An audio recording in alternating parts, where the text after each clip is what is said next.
Hello সবাইকে, আজকে আমি তোমাদের ক্লাস 10-এর যে 8.4 চ্যাপ্টারটা রয়েছে সেই চ্যাপ্টার থেকে অর্থাৎ পরীক্ষাগার ও রাসায়নিক শিল্পে অজৈব রসায়ন ইনঅর্গানিক কেমিস্ট্রির যে একটা পার্ট, সেখান থেকে আমরা আলোচনা করবো আজকে অ্যামোনিয়া নিয়ে। অর্থাৎ অ্যামোনিয়া কীভাবে প্রস্তুত করা হয়, অ্যামোনিয়া কী, পুরো ডিটেলসে আলোচনা করব আর তার থেকে কী কী কোয়েশ্চেন হতে পারে। তো প্রথমেই দেখব যে অ্যামোনিয়া কী, ঠিক আছে।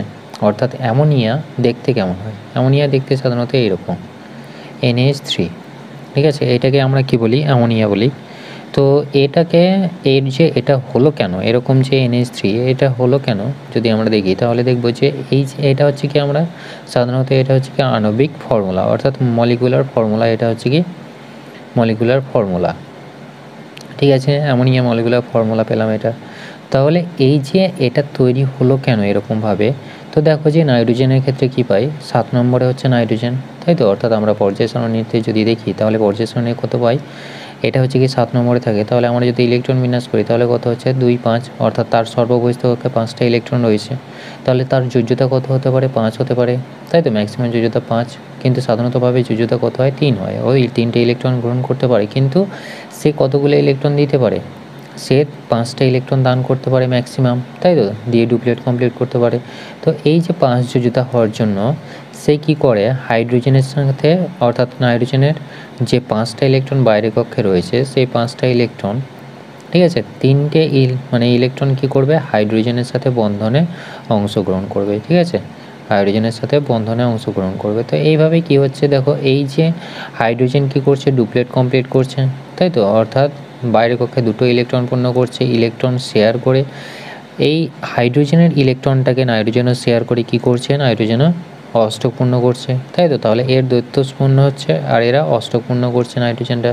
তাহলে এখানে আমি যদি দেখি তাহলে এ সবগুলো মিলে কি তৈরি করলো, হাইড্রোজেনের ক্ষেত্রে একটা করে, অর্থাৎ এই ইলেকট্রনটা নাইট্রোজেন নিল, এই ইলেকট্রনটা নাইট্রোজেন নিল, এই ইলেকট্রন নাইট্রোজেন নিল। তাহলে এখানে হচ্ছে কি 3 জোড়া ইলেকট্রন আর এখানে হচ্ছে 1 জোড়া, মানে 4 জোড়া, অর্থাৎ 8টা ইলেকট্রন নাইট্রোজেনে কমপ্লিট হচ্ছে। হাইড্রোজেনের ক্ষেত্রে কি হচ্ছে, এটা আর এটা মিলে কি হচ্ছে 2টো, এটার ক্ষেত্রেও 2টো, এটার ক্ষেত্রেও 2টো, তাই তো, অর্থাৎ ডুপ্লেট কমপ্লিট হচ্ছে। তাহলে আমি দেখতে পাচ্ছি যে এখানে কি হচ্ছে, কেউ কাউকে ইলেকট্রন পুরোপুরিভাবে দিয়ে দেয় না। তাহলে কি হচ্ছে, সম্পূর্ণভাবে না দিয়ে কি করছে, ইলেকট্রন শেয়ার করছে, তাই তো, ইলেকট্রন শেয়ার হচ্ছে। তাহলে ইলেকট্রন যদি শেয়ার করে, তাহলে ইলেকট্রন শেয়ার হলে পরে আমরা কি জানি যে সেই বন্ধনটা আমার সমযোজী বন্ধন, তাই তো, কোভ্যালেন্ট বন্ড, অর্থাৎ কোভ্যালেন্ট বন্ডের সাহায্যে বা সমযোজী বন্ধনের সাহায্যে কি হয়, যুক্ত থাকে, ঠিক। তাহলে এদের মাঝখানে যে বন্ধনটা হচ্ছে সেটা হচ্ছে সমযোজী বন্ধন। তাহলে এখানে দেখো যে অ্যামোনিয়া সাধারণত কি হয়, ক্ষারীয় হয়, তাই তো। অর্থাৎ এরা কি হয়, ক্ষারীয়, অর্থাৎ এটাকে আমরা বেস বলি, ঠিক আছে। অর্থাৎ অ্যামোনিয়া আমরা জানি যে সেটা হচ্ছে কি বেস, কিন্তু এটা বেস কেন হলো, আমরা তো জানি যে কি করে, বেস আমি তাদেরকে বলবো যারা কি করে, আরএনএসে তথ্য অনুযায়ী আমরা কি জানতাম যে H+ যে দান করে তাকে আমরা কি বলি, অ্যাসিড বলি, তাই তো। যে H+ দান করে, H+ দিয়ে দেয়, সেটাকে আমরা কি বলি, অ্যাসিড বলি। যেমন HClটাকে কি হচ্ছে, অ্যাসিড। এখান থেকে আমি কি পাবো, H+ পাবো, অর্থাৎ এইখান থেকে আমি কি আয়ন পেতে পারি, H+ আয়ন পেতে পারি, অর্থাৎ H+ দান করতে পারে, সেই জন্য কি হচ্ছে, এটা অ্যাসিড। তো আরএনএসের মত অনুযায়ী কী ছিল, যে H+ যে দান করতে পারে সেটা হচ্ছে কি অ্যাসিড, আর OH- যে দান করতে পারে সেটা হচ্ছে কি ক্ষার বা বেসিক, তাই তো, ক্ষার বা বেসিক। তো এখানে দেখো যে এখানে আমার দুটোর মধ্যে কোনোটাই নাই, অর্থাৎ OHও নাই, Hও নাই, অক্সিজেনও নাই, যে সেটাকে আমরা কি বলবো, বেসিক বলবো বা ক্ষারীয় বলবো বা অ্যাসিডিক বলবো। এখানে কিছুই নাই, শুধুমাত্র কি আছে, নাইট্রোজেন আর হাইড্রোজেন, তাই তো। অর্থাৎ এখানে আমি কতগুলো পাচ্ছি, তিনটে আমি হাইড্রোজেনের পরমাণু পাচ্ছি আর তার সাথে কি হচ্ছে, একটা নাইট্রোজেনের পরমাণু, তাই তো। তাহলে এখানে আমার কোনো কিছুই নাই যে H+ বা এখানে কি হচ্ছে আমার OH- এরকম কিছু নাই, তাই তো। অর্থাৎ এখানে আমি দেখতে পাচ্ছি যে কি তৈরি করছে, NH3 তৈরি করছে। তাহলে এটাকে আমি কি ক্ষার বলতে পারি, এটা হচ্ছে প্রশ্ন। তোমাকে হয়তো জিজ্ঞেস করবে পরীক্ষাতে কি ওর তো OH বা OH নাই, ঠিক আছে, তবুও সেটাকে আমরা ক্ষারীয় কেন বলি। তো এখানে একজন বিজ্ঞানী ছিল, তিনি হচ্ছেন যে তার নাম হচ্ছে যে লুইস, ঠিক আছে, লুইস। তো তিনি বলেছিলেন যে যাদের ক্ষেত্রে এই যে একজোড়া ইলেকট্রন থেকে যায়, সেই ইলেকট্রনটাকে কি বলা হয়, লোন পেয়ার ইলেকট্রন বলা হয়, ঠিক আছে, লোন পেয়ার। এবার বলো লোন পেয়ার কি, লোন পেয়ার হচ্ছে যে লোন কি, লোনলি, সবাই জানো যে লোনলি কি একা, তাই তো। তার কি এল কার জন্য এসছে, একার জন্য এসছে, ঠিক আছে, বা একটি, ঠিক আছে। আর পেয়ার মানে হচ্ছে কি জোড়, পেয়ার মানে হচ্ছে জোড়, মানে একটা জোড় ইলেকট্রন থাকে যেটা কি হয় অংশগ্রহণ করে না কিসে, মানে বিক্রিয়ায় অংশগ্রহণ করে না বা কোনো একটা বন্ড সৃষ্টিতে অংশগ্রহণ করছে না, তাই তো, এটা জাস্ট সিঙ্গেল অবস্থায় থেকে যাচ্ছে। তো এই যে যেটা বন্ধন গঠনে অংশগ্রহণ করে না তাদেরকে আমরা কি বলি, লোন পেয়ার বলি, ঠিক আছে। লোন পেয়ার তাহলে আমরা কাদেরকে বলবো, যারা বন্ধন গঠনে অর্থাৎ যে ইলেকট্রনটা বন্ড বানায় না, ঠিক আছে। এখানে কি হলো, এই ইলেকট্রনটা বন্ড বানালো হাইড্রোজেনের সাথে, কিন্তু এরা বন্ড বানাচ্ছে না হাইড্রোজেনের মানে অন্য কোনো এলিমেন্টের সাথে, তাহলে এই যে যেটা বন্ড বানাচ্ছে না সেটাকে আমরা কি বলবো, লোন পেয়ার বলবো। তো যে ইলেকট্রন বন্ড বানায় না তাদেরকে আমরা কি বলবো, লোন পেয়ার বলবো। আর লোন পেয়ার থাকলে পরে বিজ্ঞানী মানে লুইসের অনুসারে, বিজ্ঞানী লুইস অর্থাৎ আর্হেনিয়াসের অনুসারে আমরা কি জানি, H+ আর OH-, তাই তো, দান করলে পরে সেটা বেসিক আর H+ দান করলে অ্যাসিড। তো লুইসের মতো অনুযায়ী যার ক্ষেত্রে লোন পেয়ার থাকবে অর্থাৎ সে কী করতে পারে, লোন পেয়ারটা ডোনেট করতে পারে, তাই তো, অর্থাৎ লোন পেয়ার দিয়ে দিতে পারে। তো লোন পেয়ার যদি দিয়ে দেয় অর্থাৎ লোন পেয়ার যদি ডোনেট করতে পারে, ঠিক আছে, ডোনেট করতে পারে, তাহলে সেটাকে কি বলা হয়, ক্ষার বলা হয়, বা তাদের নেচার হয় কি ক্ষারীয়, ক্ষারীয় প্রকৃতির। তো এটা হচ্ছে বিজ্ঞানী লুইস অনুযায়ী। তো আমরা তাহলে এই যে অ্যামোনিয়াকে ক্ষারীয় বা বেসিক বলছি কেন, তার কারণ হচ্ছে যে এটা হচ্ছে কি, মানে সাধারণত অবস্থায় এর একটা লোন পেয়ার উপস্থিত থাকার জন্য সে কী করতে পারে, একটা লোন পেয়ার সে ডোনেট করতে পারে। আর বিজ্ঞানী লুইসের মত অনুযায়ী যে লোন পেয়ার ডোনেট করতে পারে তারাই হচ্ছে কি ক্ষারীয় অর্থাৎ বেসিক, সেই জন্য কি অ্যামোনিয়াটা হচ্ছে একটা বেসিক। তাহলে তোমাদের অ্যান্সারটা এইভাবে লিখবে, যেটা বললাম যে অ্যামোনিয়া যদি বেসিক কেন এটা জিজ্ঞেস করে তাহলে এভাবে বলবে যে লোন পেয়ার প্রেজেন্টেশনের জন্যই বা লোন পেয়ার প্রেজেন্ট থাকার জন্যই এটা হচ্ছে কি বেসিক। এরপরে যে দেখব যে অ্যামোনিয়ার যে ভরটা কত হয় বা অ্যামোনিয়ার যে অ্যাটমিক মাস বা অ্যাটমিক ওয়েট কত হয়, ঠিক আছে, অর্থাৎ মলিকুলার মাস। তাহলে এখানে দেখো যে NH3 রয়েছে, এর যদি আমি মলিকুলার মাস দেখি, ঠিক আছে, মলিকুলার মাস বা আণবিক ভর, সেই আণবিক ভর যদি দেখি তাহলে এখানে দেখো যে কতগুলো নাইট্রোজেন আছে, একটা নাইট্রোজেন আছে, তাই তো, নাইট্রোজেন হচ্ছে কি একটা।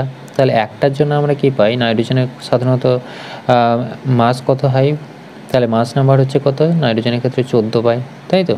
আর এখানে হাইড্রোজেন কতগুলো রয়েছে, হাইড্রোজেন সাধারণত আমার 3টে রয়েছে, তাই তো, তাহলে 14 আর 3 কত হচ্ছে 17, তাই তো, অর্থাৎ 3টে হাইড্রোজেন। তাহলে এরা মিলে কি তৈরি করছে, 17 তৈরি করছে, তাই তো।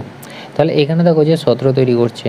তাহলে এর যদি আমি আণবিক গুরুত্ব বার করতে চাই, আণবিক গুরুত্ব আমরা কি জানি যে আণবিক গুরুত্ব অর্থাৎ বা বাষ্প ঘনত্ব, ঠিক আছে, এর যদি আমি বাষ্প ঘনত্ব বার করতে চাই তাহলে কত হয়, ডি সমান হচ্ছে কি যে আণবিক মানে মলিকুলার মাস পাই, সেই মলিকুলার মাস অর্থাৎ অ্যামোনিয়ার বাষ্প ঘনত্ব যদি আমি বার করি তাহলে মলিকুলার মাস বাই 2, ঠিক আছে।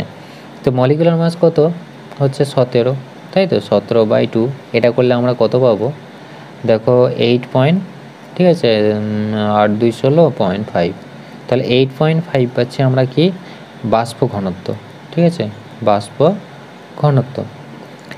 বাতাসের বাষ্প ঘনত্ব কত হয়, বাতাসের ক্ষেত্রে আমরা যেটা পাই, ঠিক আছে, এয়ারের ক্ষেত্রে, বায়ুর ক্ষেত্রে কত পাই আমরা 14.4 মতো, ঠিক আছে, 14.4 মতো। তো এখানে দেখো যে এইটার তুলনায় এটা অনেকটাই কম, তাই তো, 8.5টা অনেকটাই কম, তার জন্য এটা কি হয় বাতাসের তুলনায় হালকা হয়, অর্থাৎ অ্যামোনিয়া গ্যাসটা আমরা কি পাই বাতাসের তুলনায় হালকা পাচ্ছি, ঠিক আছে, অ্যামোনিয়া গ্যাসটা বাতাসের তুলনায় হালকা। কেন হালকা, তার কারণ কি বাতাসের যে বাষ্প ঘনত্ব তার তুলনায় এর বাষ্প ঘনত্ব অনেক কম, সেই জন্য এরা কি হয় মানে হালকা হয়, ঠিক আছে, হালকা। আর এই যে অ্যামোনিয়া সাধারণত কী অবস্থায় থাকে, গ্যাসীয় অবস্থায় থাকে, অ্যামোনিয়া সাধারণত কী অবস্থায় থাকে, গ্যাসীয় অবস্থায় থাকে। অ্যামোনিয়া প্রথম কে খুঁজেছিলেন, অ্যামোনিয়া প্রথম খুঁজেছিলেন প্রিস্টলে, ঠিক আছে, অ্যামোনিয়া প্রথম খুঁজেছিলেন কে 1774 সালে প্রিস্টলে। তো 1774 সালে প্রিস্টলে খুঁজেছিলেন এবং নামকরণ করেছিলেন কে, ডেভি, ঠিক আছে, ডেভিকে নামকরণ করেছিলেন, নামকরণ করেন। তো এইগুলো ছোটো ছোটো যদি তোমাদেরকে জিজ্ঞেস করে নেই বাই চান্স, সেই জন্য জানিয়ে দিলাম। এটা হচ্ছে কি নামকরণ করেছিলেন এবং প্রিস্টলে বলেছিলেন কি যে এটা হচ্ছে কি ক্ষারীয়, ঠিক আছে, ক্ষারীয় প্রিস্টলে। তো এইটা হচ্ছে কি কোভিডের মানে ডেভি কী করেছিল, নামকরণ করেছিল। আর 1774 সালে প্রিস্টলে তিনি বলেছিলেন, মানে প্রথম পরীক্ষার সাহায্যে দেখিয়েছিলেন যে এটা হচ্ছে কি ক্ষারীয়। ঠিক আছে, তো এটা গেল আমাদের মোটামুটি অ্যামোনিয়া নিয়ে সাধারণত। আর এর মানে রঙটা কেমন হয়, এ হচ্ছে কি রঙহীন, ঠিক আছে, এর কোনো রং নাই। আর স্বাদ কেমন হয়, স্বাদ হচ্ছে কি এরা বুঝতে পারছো যে এরা কি ক্ষারীয়, তাই তো, তার মানে কি এরা কি হবে, ঝাঁঝালো হবে, তাই তো, ঝাঁঝালো, ঝাঁঝালো বা তিক্ত, বিটার টেস্ট, ঠিক আছে, তিতা, এটা হচ্ছে কি স্বাদে। তো এই যে ঝাঁঝালো গন্ধ আমি পাচ্ছি আর স্বাদে কি হচ্ছে তিতো, ঠিক আছে, বা তিতা। তো ঝাঁঝালো গন্ধ আমরা দেখতে পাই যে সাধারণত কি হয়, বাথরুমের পাশ দিয়ে যখন আমরা যাই, ঠিক আছে, পেশাবের যে গন্ধটা থাকে প্রস্রাবের, সেই গন্ধটা কী হয়, অনেকটাই তীব্র ঝাঁঝালো হয় এবং নোংরা হয় অনেকটাই। তো সেটা কেন হয়, দেখো আমাদের কি হয় যে ইউরিয়া থাকে, ঠিক আছে, ইউরিনের মধ্যে কি থাকে, ইউরিয়া থাকে, আর তার সাথে কি থাকে, জল থাকে, তাই তো। তো এই যে ইউরিয়াটা জলের উপস্থিতি কী হচ্ছে, যখনই এর উপরে কোনো ব্যাকটেরিয়া আসছে, ব্যাকটেরিয়া এসে এই ইউরিয়াটাকে কি করে, ডিকম্পোজ করে দেয়, ঠিক আছে। ডিকম্পোজ বলতে গেলে কি এটাকে ভেঙে দেয়। ইউরিয়া সাধারণত সংকেত কি CONH2 ঠিক আছে। আর এটার সাথে কি থাকে, ইউরিয়ার সাথে আমার জল উপস্থিত থাকে, তোমরা সবাই জানো যে জল উপস্থিত থাকে। এখান থেকে আমাদের কি হয়, 2NH3 প্লাস H2O প্লাস তার সাথে কি হয়, কার্বন ডাইঅক্সাইড উৎপন্ন হয়। তো এই যে অ্যামোনিয়া আমরা পাচ্ছি, ঠিক আছে, অ্যামোনিয়া উৎপন্ন হচ্ছে। তো অ্যামোনিয়া উৎপন্ন হওয়ার জন্যই, অর্থাৎ কোথা থেকে অ্যামোনিয়াটা পাচ্ছি, এই যে ইউরিয়াটা জলের উপস্থিতিতে কি হচ্ছে, ব্যাকটেরিয়া দ্বারাই, অর্থাৎ ব্যাকটেরিয়া দ্বারাই কি হচ্ছে, ডিকম্পোজ হয়ে যাচ্ছে, ব্যাকটেরিয়া দ্বারাই কি হচ্ছে, ভেঙে যাচ্ছে, ঠিক আছে, ইউরিয়াটা ভেঙে যায়, দিয়ে কি তৈরি করছে, অ্যামোনিয়া তৈরি করছে। তো এই জন্যই, অর্থাৎ তোমাদের যদি মানে অর্গ্যানিক ফুড বা যে কোনো জিনিস যদি খাবার টাবার থাকে, সেটা যদি অনেক দিন ধরে বাঁধা থাকে, একটা জায়গায় টাইট করে বাঁধা থাকে, তো সেখান থেকে যে গন্ধটা বেরোয় সেটা হচ্ছে কি অ্যামোনিয়ার গন্ধটাই বেরোয়, ঠিক আছে। তো এই কারণেই যে গন্ধটা হয়, গন্ধটা খুব মানে বাজে গন্ধ হয়। তো ইউরিয়ার সাথে, অর্থাৎ ইউরিয়াটা ভেঙে গিয়ে কী তৈরি হয়, অ্যামোনিয়া তৈরি হয়। তার কারণে কি এর যে গন্ধটা, সেই গন্ধটা হচ্ছে কি তীব্র, মানে একদম বাজে গন্ধ, ঠিক আছে, যেটাকে ইংরেজিতে বলা হয় পাঞ্জেন্ট স্মেল। তো এটা তাহলে আমরা দেখলাম যে কিভাবে গন্ধটা ছড়াচ্ছে। তো এবার দেখবো যে আমরা প্রিপারেশন, অর্থাৎ এর যে প্রিপারেশনটা কীভাবে হয়। আর এটা অ্যামোনিয়া সাধারণত কোথায় পাওয়া যায়, মুক্ত অবস্থায় পাওয়া যায়। মুক্ত অবস্থায় খুব কম পরিমাণে পাওয়া যায়, অর্থাৎ বাতাসে। মুক্ত অবস্থায় বলতে গেলে কি, সেটা হচ্ছে কি বাতাসে পাওয়া যায়, মুক্ত অবস্থায় পাওয়া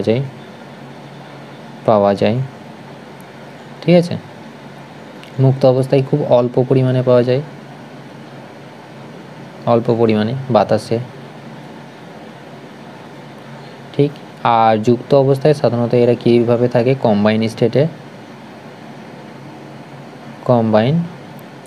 স্টেট বা যুক্ত অবস্থায় বা যৌগিক অবস্থায়, ঠিক আছে, যুক্ত অবস্থায় বা যৌগিক অবস্থায় এদেরকে সাধারণত দুই রকমভাবে পাওয়া যায়, অর্থাৎ দুরকমভাবে পাওয়া যায়। একটা হচ্ছে কি অ্যামোনিয়াম ক্লোরাইড, ঠিক আছে, আর হচ্ছে কি অ্যামোনিয়াম সালফাইড, ঠিক আছে, অ্যামোনিয়াম সালফেট, NH3 NH4 আর SO4, ঠিক আছে, অর্থাৎ NH4 এখানে দুটো প্লাস আর এখানে দুটো মাইনাস দিয়ে এটা হচ্ছে কি, এটার নাম হচ্ছে কি অ্যামোনিয়াম ক্লোরাইড, ঠিক আছে, এটা। আর এটা হচ্ছে কি, এটাকে আমরা সাধারণত বলি যে অ্যামোনিয়াম সালফেট,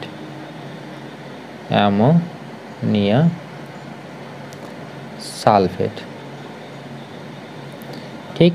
তাহলে এইভাবে আমরা যুক্ত অবস্থায় অ্যামোনিয়াকে পাই, ঠিক আছে। মুক্ত অবস্থায় খুব অল্প পরিমাণে থাকে।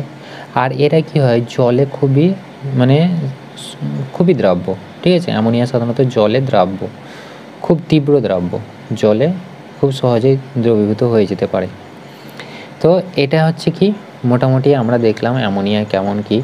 এরপরে দেখব যে পরীক্ষাগারে কীভাবে প্রস্তুত করব। তো অ্যামোনিয়া সাধারণত আমরা কি জানি, অ্যামোনিয়া বিক্রিয়া করে, মানে কোনো ক্ষারের সাথে বিক্রিয়া করে সেটা কি তৈরি করে, একটা লবণ তৈরি করবে, জল তৈরি করবে আর তার সাথে অ্যামোনিয়া তৈরি করবে। অর্থাৎ যদি আমি মানে এখানে দুটোর মধ্যে যে কোনো একটা যদি নিই, এরা যুক্ত অবস্থায় রয়েছে, তাহলে এখান থেকে যদি আমি মানে অ্যামোনিয়া তৈরি করতে চাই তাহলে কীভাবে তৈরি করব? তো অ্যামোনিয়া সাধারণত কি করে, অ্যামোনিয়া সাধারণত বিক্রিয়া করে কার সাথে, অ্যালকালির সাথে বা ক্ষারের সাথে বিক্রিয়া করে কি তৈরি করবে, লবণ তৈরি করবে। লবণ তৈরি করার সাথে সাথে জল এবং অ্যামোনিয়া আমরা পাবো। তো দেখে নেওয়া যাক বিক্রিয়াটা কেমন। তাহলে যদি আমরা বিক্রিয়াটা দেখি তাহলে কি হচ্ছে, অ্যামোনিয়া, ঠিক আছে, অ্যামোনিয়া সল্ট বা অ্যামোনিয়া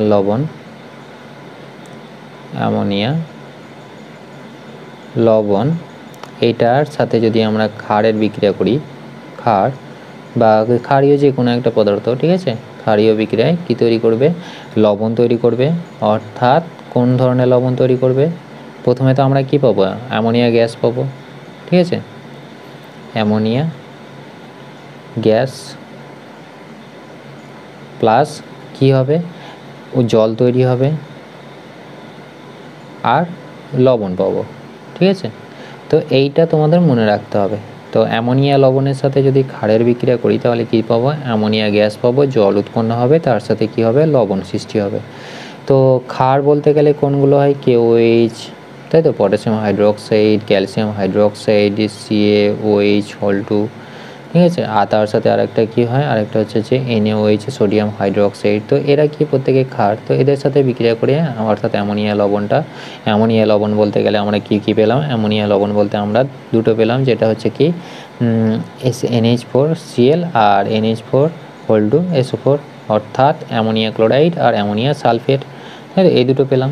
তো এদের সাথে যে মানে যদি আমি কোনো একটা ক্ষার নিয়ে নিই, তারা বিক্রিয়া করে কি তৈরি করবে, তারা বিক্রিয়া করে অ্যামোনিয়া তৈরি করবে, অ্যামোনিয়া গ্যাস, আর তার সাথে জল এবং লবণ উৎপন্ন হবে। তো যদি আমি প্রথমে যদি একটা এক্সাম্পল নিয়ে নিই তাহলে দেখো যে এক্সাম্পলের সাহায্যে বুঝলে পরে আরও সুবিধা হবে।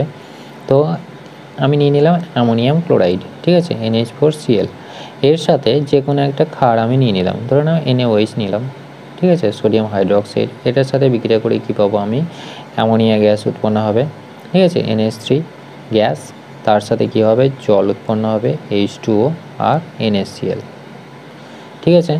তো এখানে ব্যালেন্স করে নেবে, দেখো এখানে কি হচ্ছে, একটা আর এখানে 4টে 5টা হাইড্রোজেন, এখানে আবার 3টে 2টো 5টা হাইড্রোজেন, ক্লোরিন একটা, এখানেও ক্লোরিন একটা, সোডিয়াম হচ্ছে আমার একটা, সোডিয়াম একটা, আর এখানে অক্সিজেন একটা আর এখানে নাইট্রোজেন একটা, ব্যালেন্স আছে।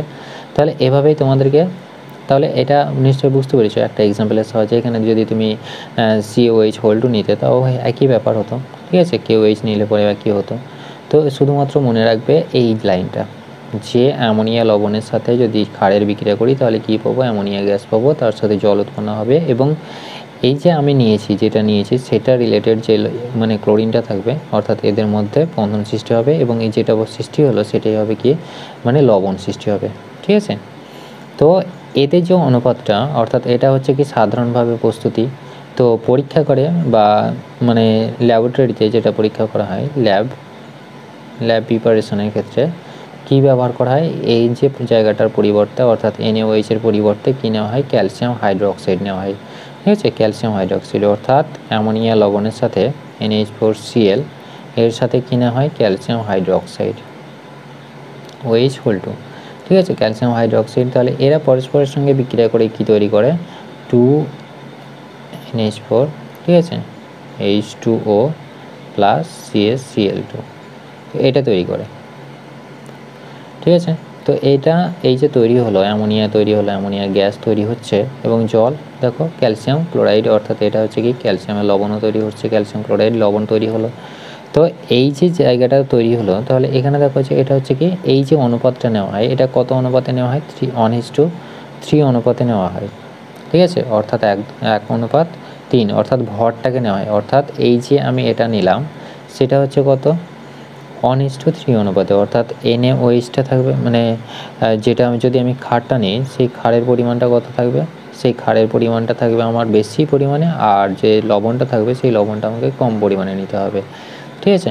তো এভাবেই আমাদেরকে মানে রাখতে হবে, অর্থাৎ যদি আমি 1:3 অনুপাতটা দেখি তাহলে কি হবে, NH4Clটাকে রাখবো 1 অনুপাতে, আর 3 অনুপাতে কি নেব, ক্যালসিয়াম হাইড্রোক্সাইড। তো এভাবেই নিতে হবে অনুপাতটা। তো এটা তো গেল আমাদের বিক্রিয়াটা। তো আমাদের পরীক্ষাতে কেমনভাবে আসবে, পরীক্ষাতে আসবে যে তোমাকে প্রশ্ন ডাইরেক্ট জিজ্ঞেস করবে যে পরীক্ষাগারে অ্যামোনিয়া গ্যাস প্রস্তুতির সংক্রান্ত মানে অ্যামোনিয়া গ্যাস প্রস্তুতির সংক্রান্ত যে নীতি রয়েছে, তারপরে প্রয়োজনীয় দ্রব্য, সমীকরণ, শর্ত, পদ্ধতি, এগুলো তোমাকে জিজ্ঞেস করবে। ঠিক আছে, প্রত্যেকে হয়তো লিখতে বলবে। তো আসো দেখে নিই।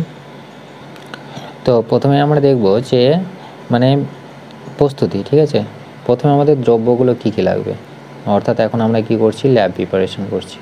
ঠিক আছে, বা পরীক্ষাগারে প্রস্তুতির সাহায্যে আমরা কী কী নেব, প্রত্যেকটাকে একটা একটা করে আলাদা করে নেব। অর্থাৎ তোমাদের পরীক্ষাতে প্রশ্নটা কেমন আসবে, পরীক্ষাগারে, ঠিক আছে, পরীক্ষাগারে হয়তো বলল যে NH3, ঠিক আছে, অ্যামোনিয়া গ্যাসের প্রয়োজনীয়, অর্থাৎ যে সমস্ত মানে পয়েন্টগুলো থাকে সেই পয়েন্টগুলো একটা একটা করে বিবৃতি করার মানে কথা বললো, হয়তো বললো যে প্রয়োজনীয় দ্রব্য কী কী লাগে। ঠিক আছে, প্রয়োজনীয় দ্রব্য, তাহলে আমরা কী কী পেলাম, প্রয়োজনীয় দ্রব্য হিসাবে আমার কী কী লাগছে, কলিচুন লাগছে, আর তার সাথে অ্যামোনিয়া লবণ লাগছে, তাই তো, অর্থাৎ অ্যামোনিয়া সল্ট বলতে গেলে আমাদের কি, অ্যামোনিয়া সল্ট আমরা দুটো পেলাম, সেই দুটো কী কী হচ্ছে, একটা হচ্ছে কি অ্যামোনিয়াম ক্লোরাইড, তাই তো, NH4Cl, এটা পেলাম। আর একটা কী পেলাম, আর একটা হচ্ছে যে অ্যামোনিয়া সালফেট পেলাম, তাই তো, অ্যামোনিয়া সালফেট, অর্থাৎ NH4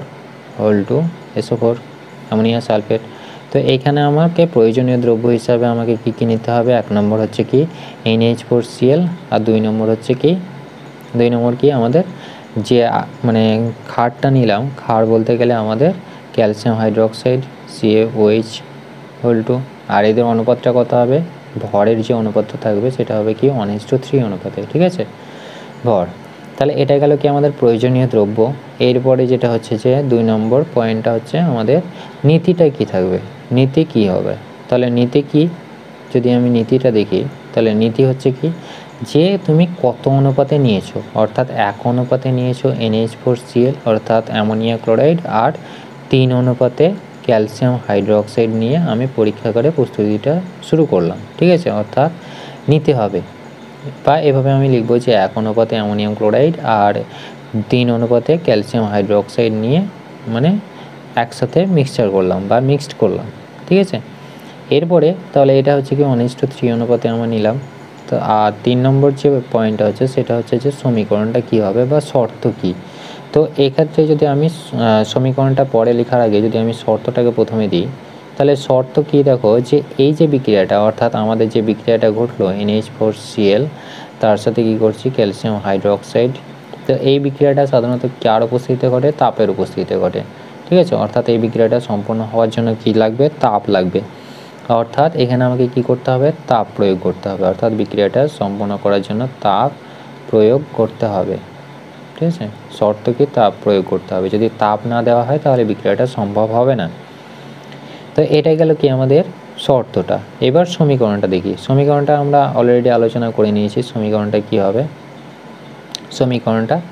সমীকরণটা হচ্ছে যে এটাই NH4Cl প্লাস CaOH তার সাথে কি হচ্ছে অ্যামোনিয়া তৈরি হচ্ছে, আর তার সাথে ক্যালসিয়াম ক্লোরাইড আর জল তৈরি হচ্ছে, তাই তো। এখানে কত অনুপাতে জল উৎপন্ন হবে, 2 অনুপাতে, এটা 2, আর এখানে আমাদের 2। ঠিক আছে, তো এটা তৈরি হচ্ছে আমাদের বিক্রিয়াটা। তাহলে সমীকরণটা হচ্ছে এটা। এবার তোমাকে হয়তো পদ্ধতি বললো 3 মানে 5 নম্বর হচ্ছে কি পদ্ধতি, অর্থাৎ তুমি কীভাবে সেটা করলে, সম্পূর্ণ করলে সেটাই তোমাকে এখানে লিখতে হবে। অর্থাৎ তুমি বললে যে আমরা কি করলাম, অ্যামোনিয়াম ক্লোরাইড নিলাম, এবার এখানে তুমি যেগুলো বসিয়েছো সেইগুলো কী করবে, জাস্ট কথা এখানে লিখে নেবে।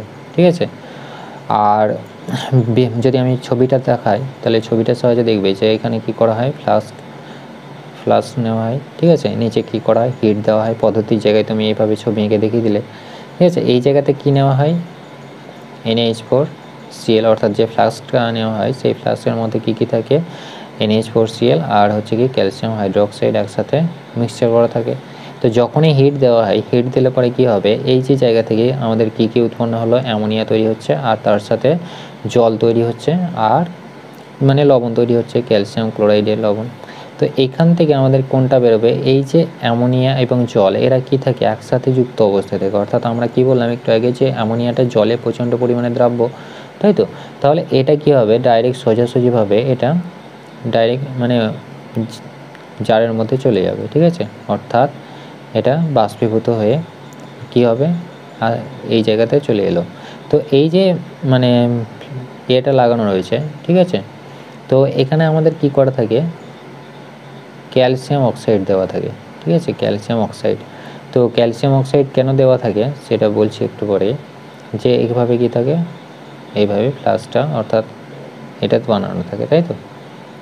তাহলে এই যে জায়গাটা তৈরি হচ্ছে অর্থাৎ এরকমভাবে তৈরি হচ্ছে, যদি আমি ছবিটাকে আর একটু ভালো করে দেখি তাহলে এরকম হবে, ঠিক আছে।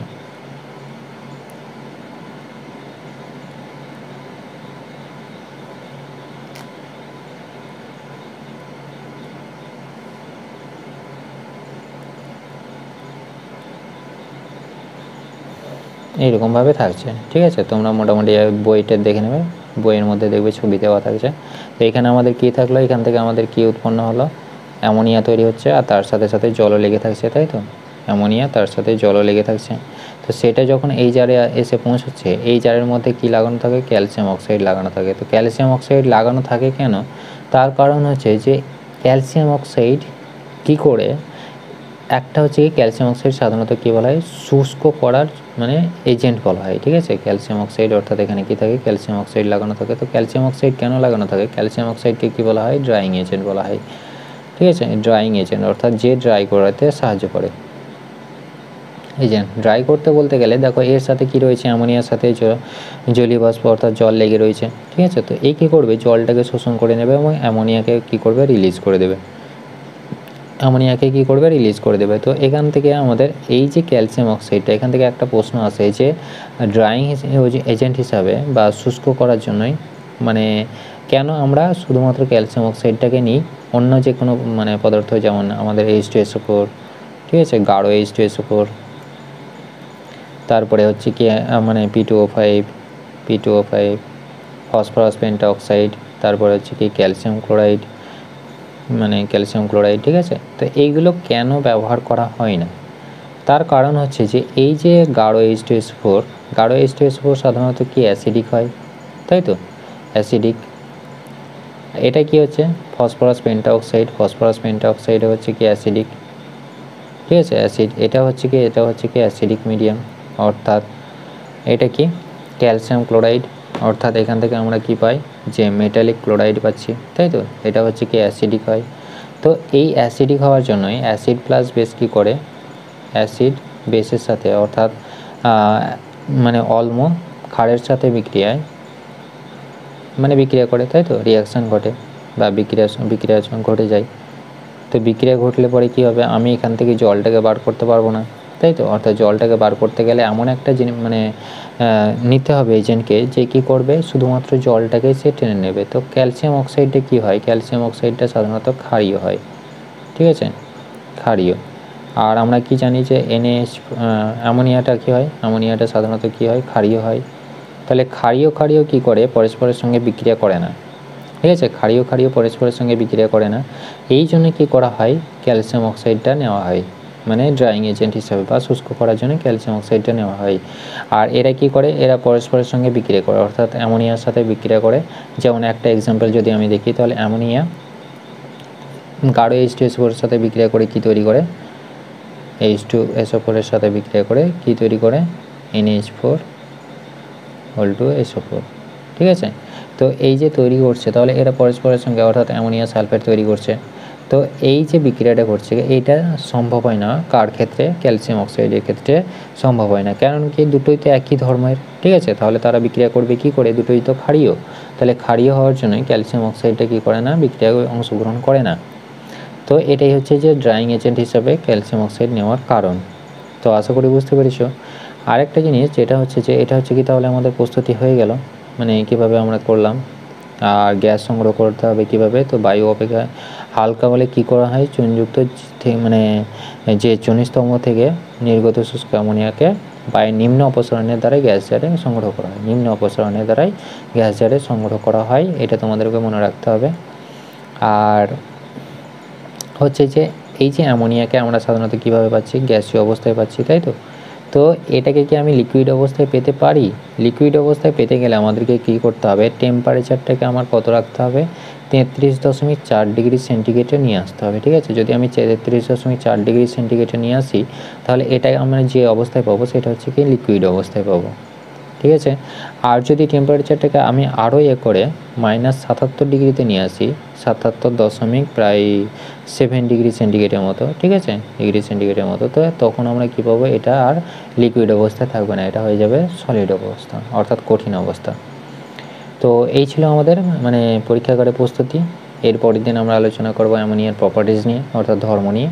তো আশা করি বুঝতে পেরেছো। যদি কোনো ডাউট থাকে তো আমাকে কমেন্ট করে জানাবো, অবশ্যই সলভ করে দেবো। Thank you.